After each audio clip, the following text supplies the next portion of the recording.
Welcome back to another episode of the Connecting Creators podcast. Today's guest is an artist, songwriter, and singer from Brampton, Ontario, and she goes by the name of Ashlye. Yeah, if you guys are new to the show or a returning viewer, welcome to the show, and I hope you guys enjoy. Thought I found the one that's embraced me, has praised me and all the things in my dreams. Listen to ways to explore me. Did you want to just tell the people about yourself? Sure. Okay. I'm Ashlye. I'm a singer and songwriter. I am from Brampton and I make soul R&B music. Music has been part of my life since I was little. I went to school for it. I'm classically trained, but my heart lies in soul R&B.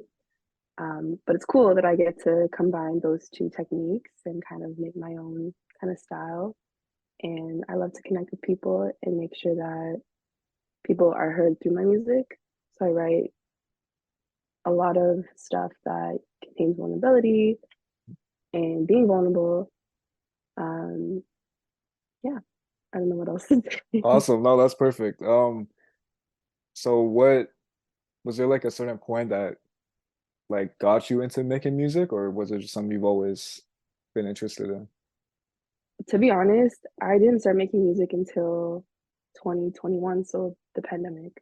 Okay. Even though like I was doing music when I was a kid, I did all my lessons, like I did all that stuff, but I didn't really find my connection to it until 2021 when I started writing my own song. When I found out that was possible for myself, I was like, okay, I'm not too bad at it.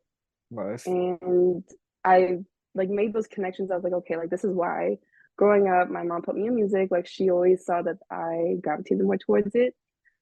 But doing all those lessons, I'm not gonna lie, it was such a drag sometimes because I was just like, okay, I'm doing the same thing. Like I'm doing techniques. Like I had so many tests, so many exams for music. And I lost the love for it because I even went to university for it. And, being in school when you're told to do something, like you kind of lose the passion for it. Yeah, yeah. But then when I found my way, it made sense to me that I've built all those skills to get to the point where I'm at now. Because now that I'm being exposed to more people and I'm working with a lot of musicians, it's like people are sometimes surprised that I have that musicality side of me or that I'm able to work with a band or other musicians or songwrite in a certain way. And they're like, oh, like you're not new to this, but you've only been releasing since recently. And I'm like, yeah, like, music's been my whole life, but I guess I was grateful to make those connections from when I was younger till now to Mm. be able to be who I am today.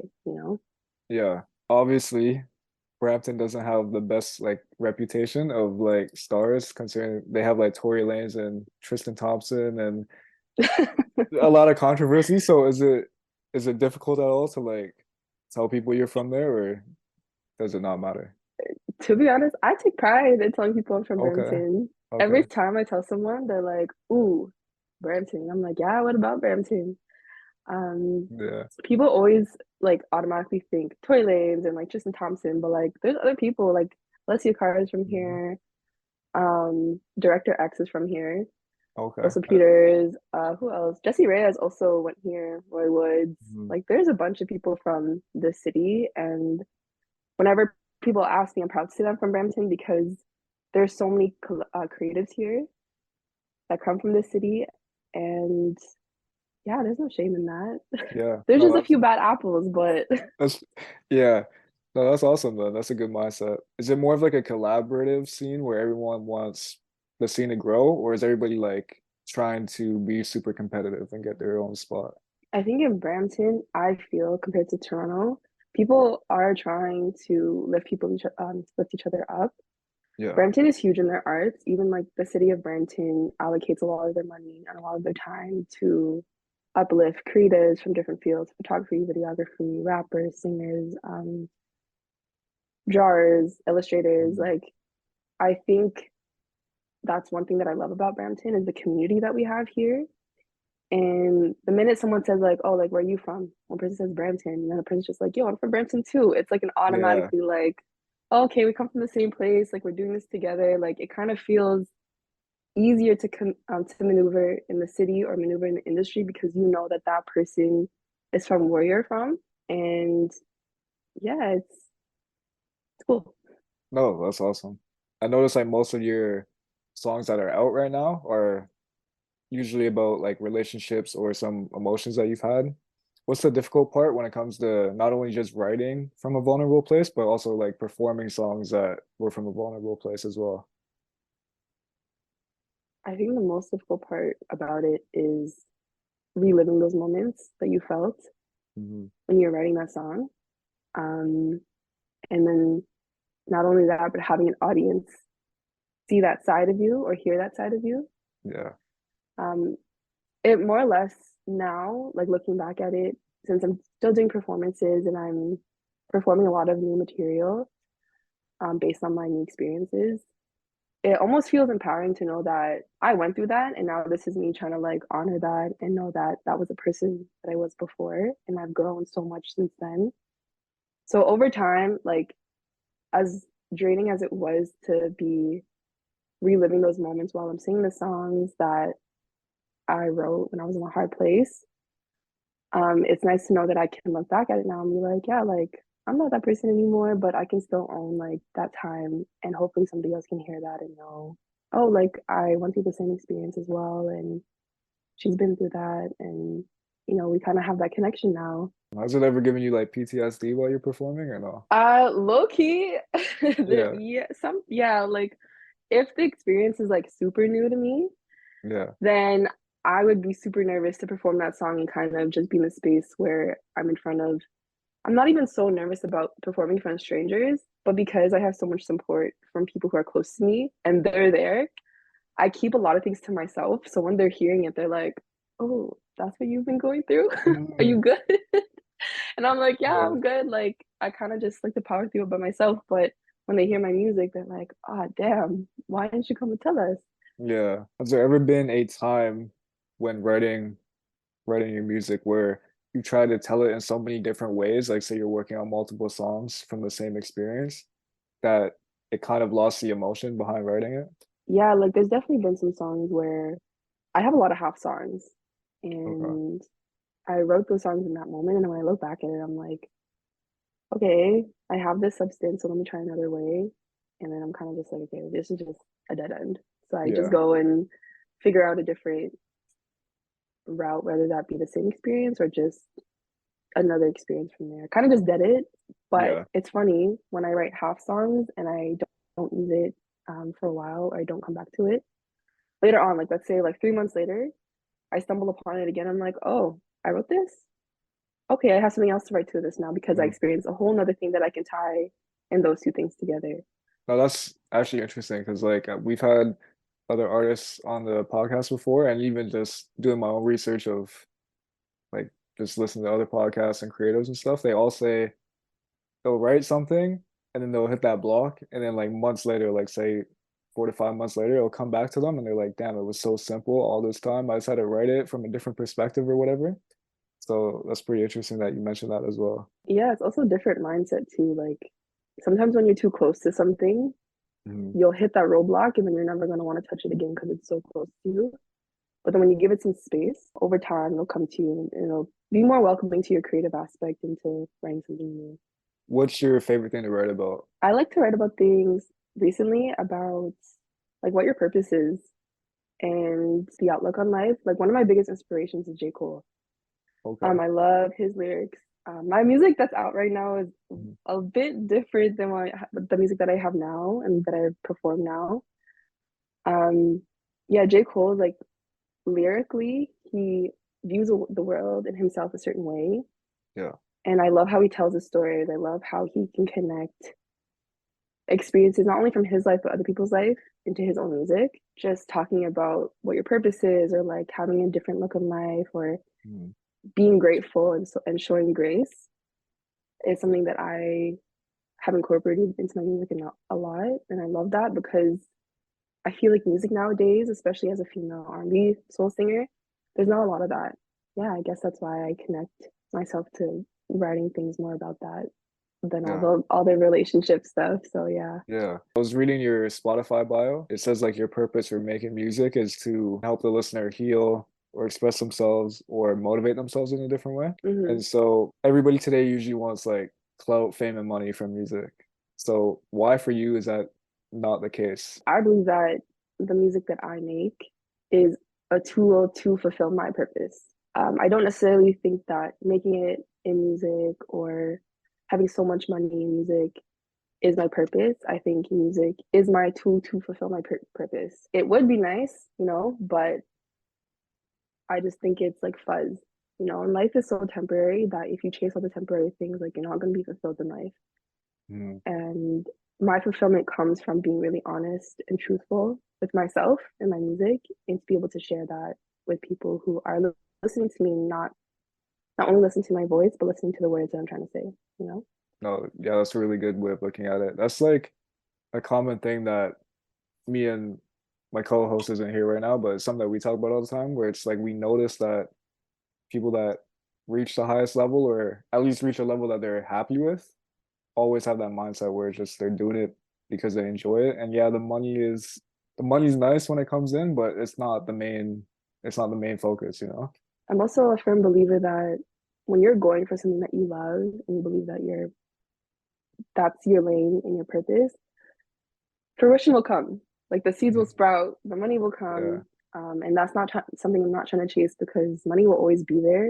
It has to catch up to me Yeah, and yeah. catch up to what I'm doing. You know what I'm saying? I like that. Don't chase the money, let the money chase you. I like Yeah, that.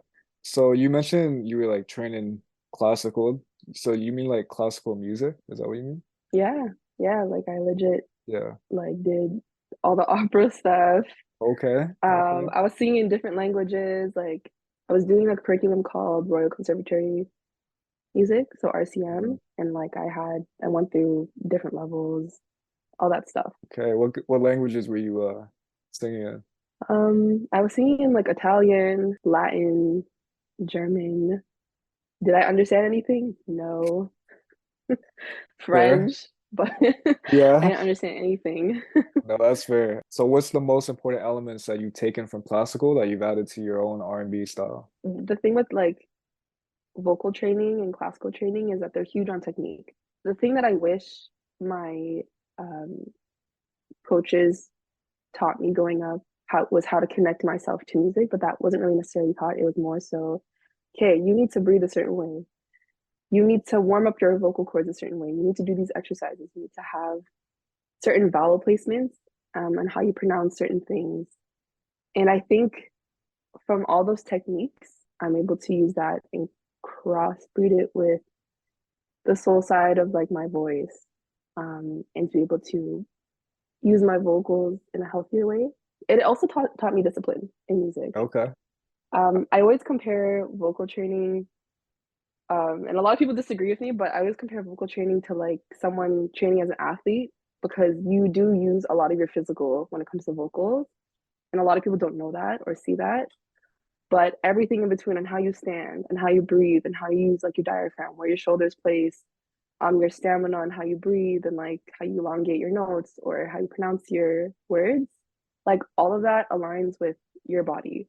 And if Yeah. you're not taking care of your body, if you're not training your body to do that, all that muscle memory is not going to be where it needs to be when you're performing or when you're doing exams. When you perform, does it feel like you just like went through a workout then?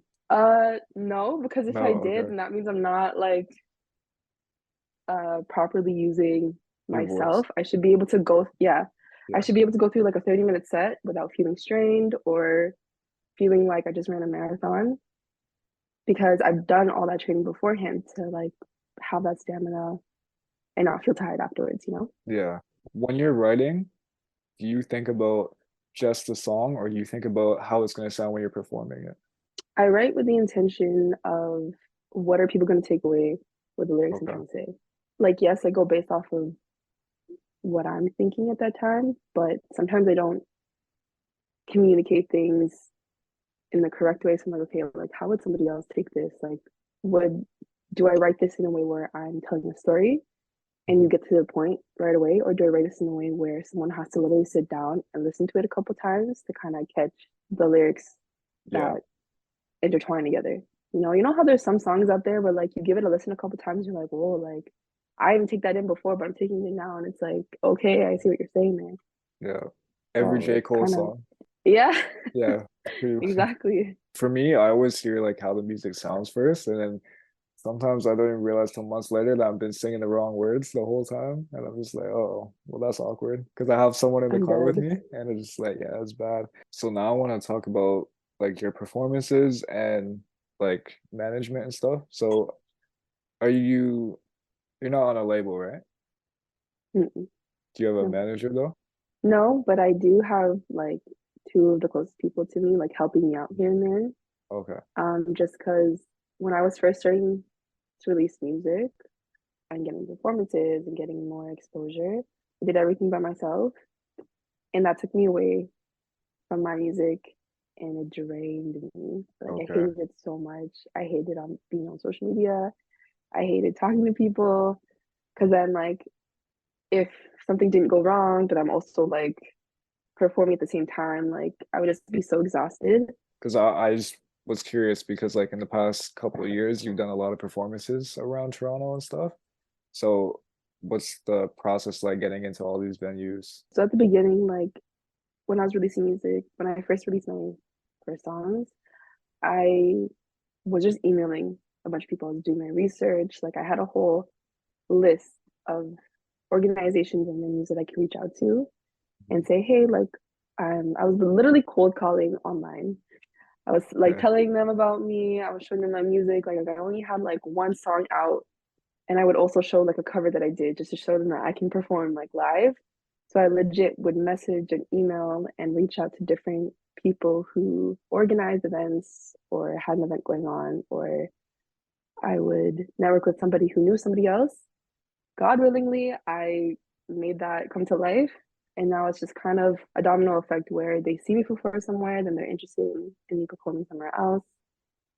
And yeah, I guess that's kind of how it came to be now, where people are reaching out to me now to perform places instead of me Hmm. reaching out to them, which is really nice. Yeah, no, that's awesome. Was there like a certain way that you organized the emails or DMs or however you connected, that had a higher success rate? I literally had the same email for all of Mhm. them or Yeah, message for all of them, but I tried to be as personable as much as I could be right. because, and I would tweak it depending on who I was talking to. Like I'd have my set structure, but I think it's really important to be really personable in your interactions because they get to see, okay, they're not just reaching out to me because they want this out of me. Like they actually want to Yes. get to know who we are. They actually want to be involved. And I think that's my biggest piece of advice. I guess anywhere in the industry is to be as personable as you can, Mhm. instead of trying to just get something out of somebody. I completely agree. That's the same thing I do, where like when I DM people to come on, I'll look into them first because that way I can think of stuff that I might ask them and then mention that in there. So it's not like I'm just like, yeah, you want to come on the podcast? So it's like I'm Yeah, actually telling them stuff that I would want to talk about. Like I mentioned to you, like songwriting and stuff. And I know it's still kind of generic, but it's still better than, just the default message you would get.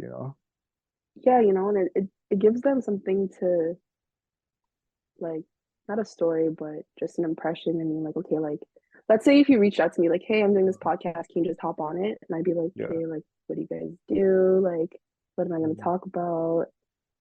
Um, so it kind of gives the other person an idea and like think, okay, like that's pretty cool. Like they remembered something about me too, or they saw something on my page. And if you make that connection, like more prone for them to connect with you and I guess Yeah. build with you in that moment. I was at a show recently and I didn't realize that the process behind the ticket sales was essentially they have their artists on the poster, and if a certain amount of artists don't sell, let's say like 5 or 10 tickets to fill up the venue, they get taken off the set list.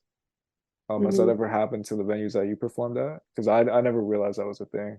The company that I performed for, Breaking Sound, they have that rule as well. So it's I think 25 or 30 tickets you have to sell. They don't necessarily kick you off Okay. because they've already confirmed that you're playing. And I think they're genuinely nice people and they want to put Yeah. artists on, so they wouldn't really do that. But I guess the consequence, more or less, is you wouldn't be able to work with them again Yeah. because you didn't reach that. I don't know too, like, I'm not too sure about that, but I'm assuming that would be the case because it's like if you're not generating money for them, And Mhm. it's like, they're also a business too. They're trying to like make their sales. They're trying to, it's a give and take. But I'm not gonna lie to you, the whole ticket sales thing is stressful.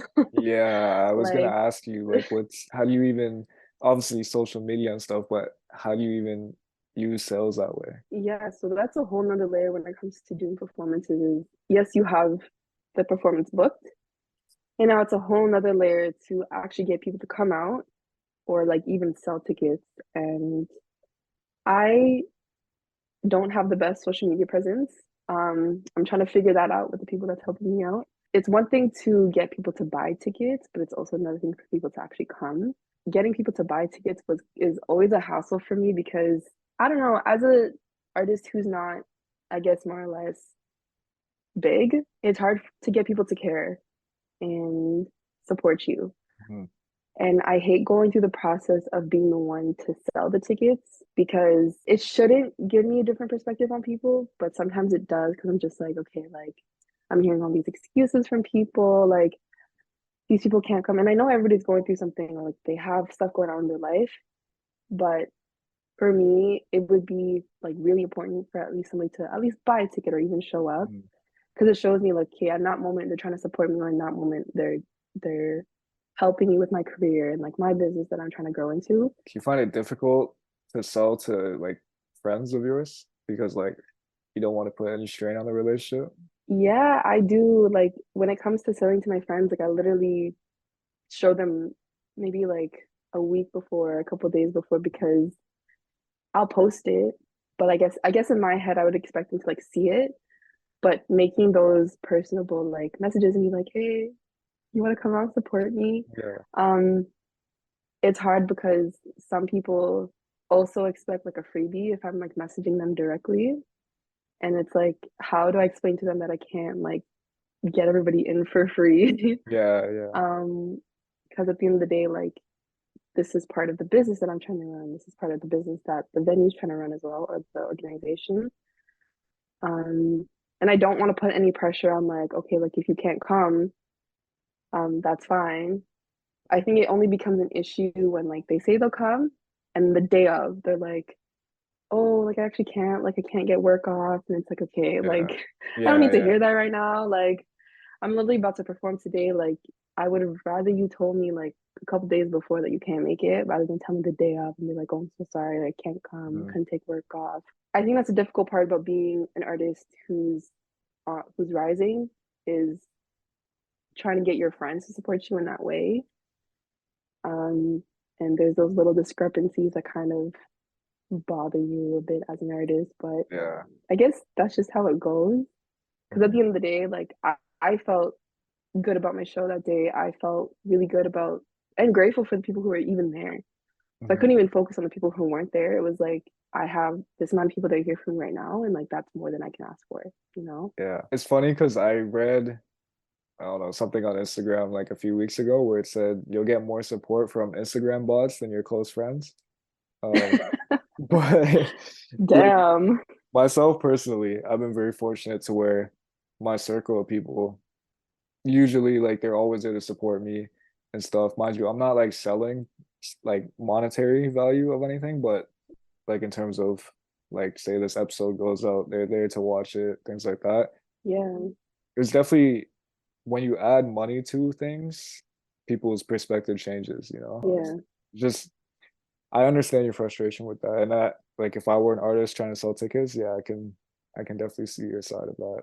Okay, so obviously when you perform at these venues, you perform with a lot of other artists around you. Have you ever been offered like any pieces of advice to like get over nerves or anxiety performing on stage? I don't really I feel like when it comes to other artists being in the same space as you before the show actually happens, I'm not gonna lie to you, I don't interact with anybody before I perform. Okay. Okay. Yeah, so it's kind of hard to say, but during sound check, I've had some conversations and more or less like they're not necessarily about nerves, but it's more about like, oh yeah, the song I'm performing, like it has this message. I'm kind of vulnerable to Mm. like be performing this because it's my Yeah. first time, and the piece of advice that I would give them is to just be with those lyrics in that moment. Like it's just Mhm. you, those lyrics, and the music. That's all you can really do in that moment. Then you Yeah. just focus on, oh, what are other people gonna think? But nothing really about nerves or anxiety, just because I don't really Mhm. talk to anybody before Okay, yeah. I sing. Yeah. Yeah. But I swear to you, like I only do it just to prep myself. Okay. Does being an independent artist make it harder to collaborate with other artists and producers? No, just Okay. because producers and musicians, I find it super easy to work with them because I know producers are always eager to work with other artists. I think it only becomes challenging when the business aspect comes into play, Yeah. and that's when a manager would be helpful to kind of Mhm. delegate those terms or conditions or whatever. Because it gets really sticky when you're trying to create music with people. Like music is really close to your soul. Yeah. And when you're working on things with people and you're making those connections, and all of a sudden you talk about the legal terms or like the money terms, something about money, when the minute you bring it up, like people I just get like know. tight. I know. Which is really unfortunate, but like that's kind of the reality of being in the music industry. So what's the biggest challenge that you have when it comes to networking with people through social media? Because a lot of artists have like egos and things like that just because they might have more followers or numbers or whatever the case is. So I don't know if you've ran into that issue. I have. Okay, okay. I think when people look at my social media firsthand, like I don't have a crazy amount of followers, but I have a gracious amount, like for them to be engaging with me, even following me in the first place. But when I meet other artists or other people who are introduced to me for the first time, I feel like I don't know if it's a human being thing, but the first thing that people look at is like how many follow, what's their number, Yeah, you know, yeah. like numbers are a huge highlight to someone or the first thing that they see. And for some reason, I wouldn't say every single person that I've met, it changes their perspective, but like a good chunk of them kind of look at it and like, okay, she doesn't have at least like 2K, like, Mhm. what's Scooby saying? Like, is she that certified? Yeah, And that's why I always try my best to make the in-person connection first rather than social media because I find that people are more prone to talk to me in person. okay. When I reach out to people on social media, like I don't feel like that they're willing to speak to me or like they have some sort of eagerness to talk to me just because they see the number and they're like, okay, like, yeah, she makes music, but what's she gonna offer me if she doesn't have Yeah. a certain amount of followers? But I won't lie though, there has been another good chunk of people who I reach out to or they reach out to me and like we'll have good conversation and we'll finally meet in person. Or like we'll go to like a studio session, which is cool. Mhm. But more of the in-person networking is kind of something that I like to do because they get to meet me first and then look, okay, like, yeah, she doesn't have that many followers or like she's not as engaging on social media, but like she's dope, like she's Yeah, cool, and like yeah. I can't wait to see her grow, you know? I find it's more frowned upon to have an ego about numbers, so most people are kind of coming to their senses a little bit. I don't know if maybe that's just my own perception, but I'm not sure. Yeah, no, I don't know. I would hope so. Yeah, because yeah, it's kind of it's stupid to be honest to have an ego about Yeah, that. that eyes. Yeah, so the final question is we ask this to all the guests. It's a little bit deep, but you can just answer it however you feel.